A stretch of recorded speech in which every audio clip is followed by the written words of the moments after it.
Мы продолжаем небольшой обзор выставки «Безопасная Арктика 2023». И сейчас поговорим о выставленных экземплярах МЧС Якутии.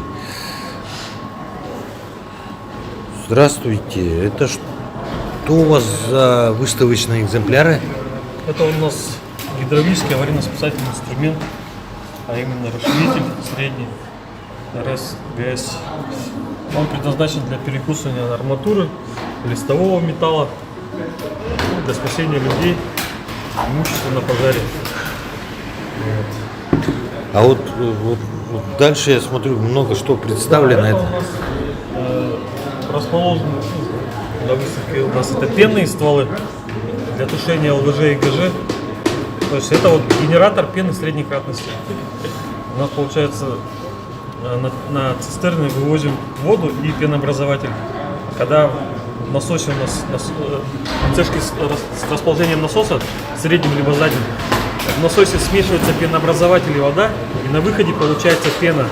То есть раствор проходит здесь через двойные, получается, сеточки, и на выходе у нас получается объем пены. И тем самым мы тушим ЛВЖ и ГЖ. Ну, при разливе на заправках, на нефтебазах. Дальше у нас здесь... А они многоразовые или одноразовые? Ну, да, мы постоянно их используем. Они многоразовые, а производство чье? Ну, это наше производство, все Россия. Россия. А это уже стволы? Да, это у нас ручные стволы универсальные. То есть это мы уже у нас каждые боевые сутки мы на машине вывозим. То есть если по тревоге выезжаем на пожар и используем эти стволы для тушения пожара. А почему такое разнообразие? С чем это связано? Ну, есть у нас простые стволы, да, которые просто подсоединил, а оно все воду подает. Есть стволы, которые он универсальный ствол, то есть им можно тоже надеть насадку здесь, и он тоже может пену подавать при тушении ЛВЖ и ГЖ. Вот. А эти стволы и могут... также они различаются по, видите, расходу. То есть вот расход у него, да, от 2 до 8. Вот. Плюс у них они различаются дальностью струи. Вот тоже этот.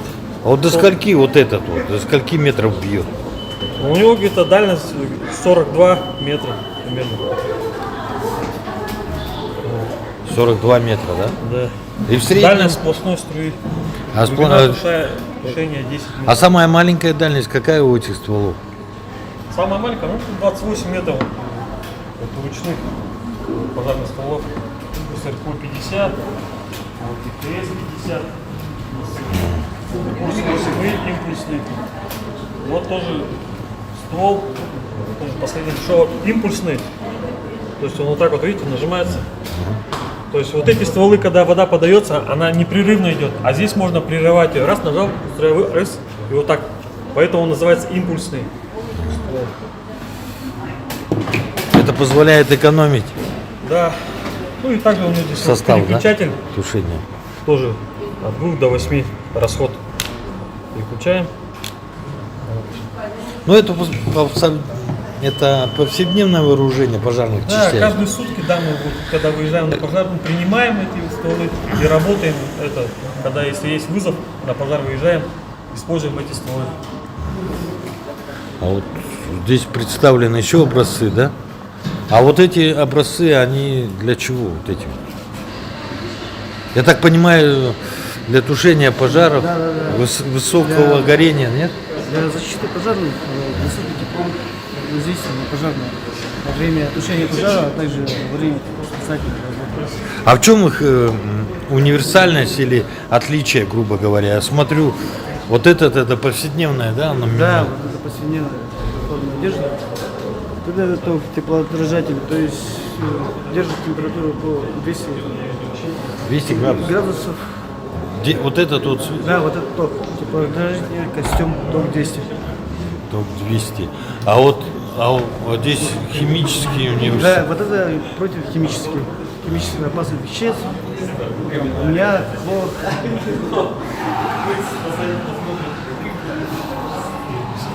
А вот это уже... Это расширитель. Это мотопомпа включается, ну, на бензине. И здесь что? Вот это ПЛС, лафетный ствол пожарный. То есть это то, что на вооружении Да. у пожарных сейчас находится, да? Ага. Так, теперь идем дальше. Здесь еще продолжается выставка «Безопасная Арктика». Это все на вооружении наших пожарных находится, да? Вот. Защитные костюмы. Это... Веревка спасательная. А? Веревка спасательная, пожарно-спасательная. А она вот в комплектации к ним идет, да? Нет, это все отдельно, то есть боевая одежда пожарного идет отдельно, также встречается боевыми подразделениями, бывает два вида, это холодного и умеренного климата. Непосредственно вот она, это умеренного климата, она предел температуры от минус 40 до 40 градусов, встречается она курткой, то есть каской, От минус 40 до плюс 40. Да. Да. да, умеренного климата. Оборудуется она непосредственно курткой боевой, также теплоизоляционной. И это все производство России. Все российское, да. Штанами, непосредственно, и ремнем пожарным. Также здесь нету сапогов. Видели на том манекене, наверное. А к ним еще сапоги идут, да? Сапоги тут, да, резиновые. Ну, на том манекене увидели Ага. предыдущем.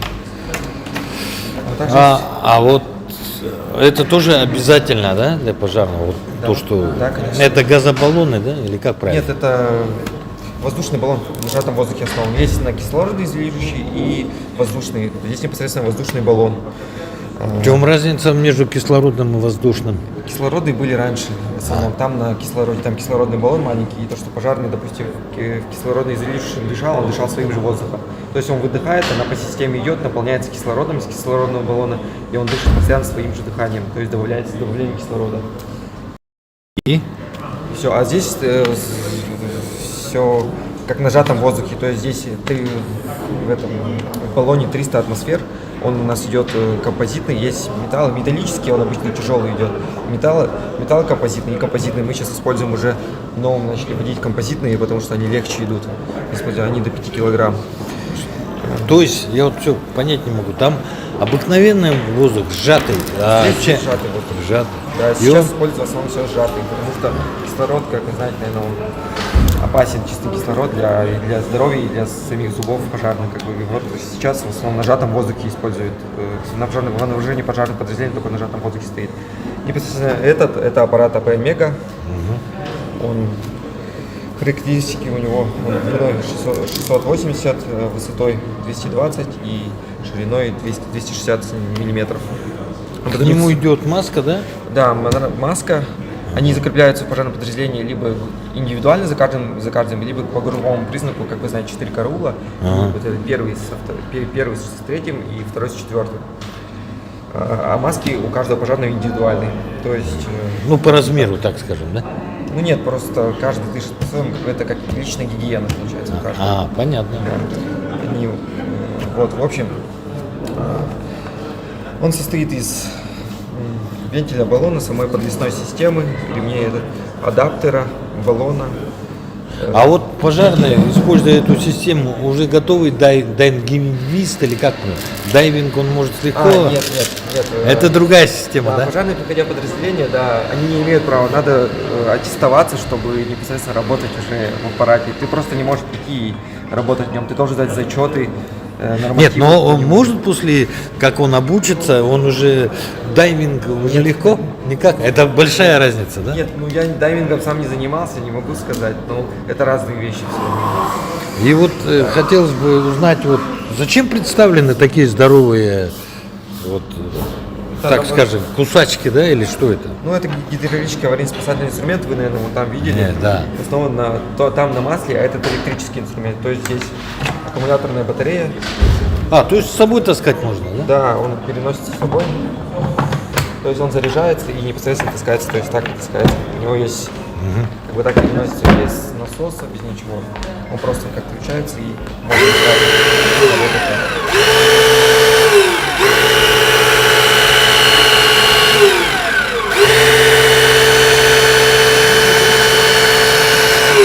Он металл перекусит? Да, перекусывает. А какая максимальная толщина металла должна быть? Это в зависимости от каждого ну, технические характеристики каждого гидравлического аварийно-спасательного инструмента разные. То есть бывают различные же виды, вот, допустим, как тот. Как Не, ну перекусит арматуру. арматуру, конечно, перекусывает. Ага. Это он и создан для того, для перекусывать арматуры, допустим, стойкие машины при авариях ДТП. То есть человека, когда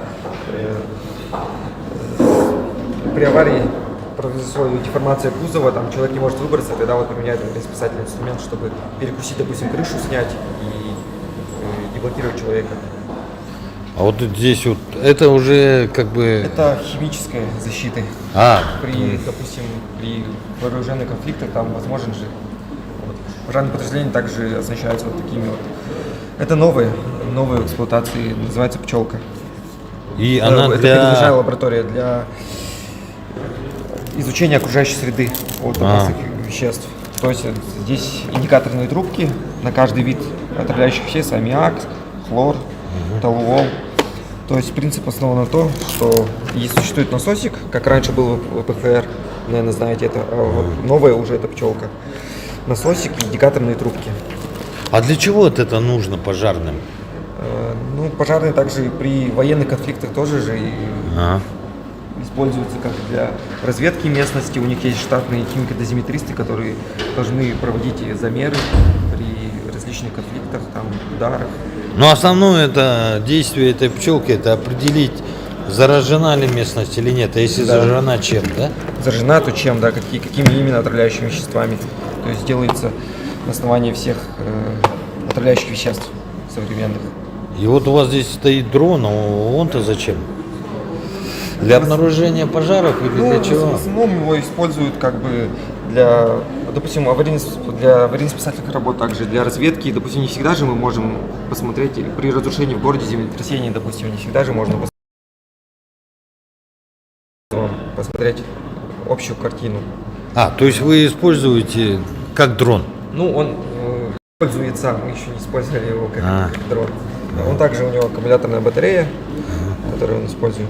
До скольки километров по техническим характеристикам поднимается и скорость его достаточно быстрая? Скорость достаточно быстрая, но по горизонтальной плоскости он до 5 километров, дальность его от оператора, а в высоту также до 5 километров, но мы его больше 500 метров не поднимаем. Огромное спасибо. Вот такая выставка идет сейчас во время круглого стола «Безопасная Арктика 2023». Это один из представленных выставочных залов.